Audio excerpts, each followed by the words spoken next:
একটা জিনিস মনে রাখবা যে মানুষ যা বিশ্বাস করে তাই কিন্তু সে অর্জন করতে পারে। তুমি যদি তোমার উপর বিশ্বাস করো যে না তুমি বোর্ডে A+ পাবা, শুধু A+ পাবা না, অনেক ভালো মার্কস নিয়ে A+ পাবা এবং ভালো একটা জায়গায় চান্স পাবা, তাহলে অবশ্যই তুমি এই কাজটা তোমার দ্বারা সম্ভব হবে। তুমি যদি নিজে বিশ্বাস না করো তাহলে কিন্তু হবে না। একটা বিষয় হলো কি ভাইয়া, যে কখনো নিজের সাথে নিজেকে কি বলতো বেইমানি করো না, পড়াশোনায় ফাঁকি দিও না। তোমাদের সাথে অনেক মজা করি, অনেক গল্প বলি, অনেক সুন্দর করে বোঝানোর চেষ্টা করি, তবে একটা জিনিস কি জানো, জিনিসটা হলো যে তুমি যদি তোমার উপর বিশ্বাস রাখো যে না আমি পারবো, তাহলে অবশ্যই সম্ভব।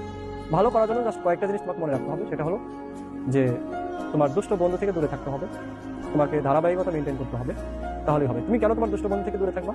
কারণটা হলো তোমাকে যারা জন্ম দিছে তাদের মুখে হাসি ফোটাইতে হবে, আর তাদের মুখে হাসি ফোটানোর জন্য এতটুকু পরিশ্রম তো করতেই পারো, তাই না?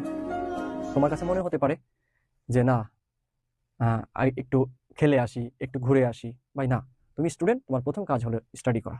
সো এই জিনিসগুলো একটু খেয়াল রাখো।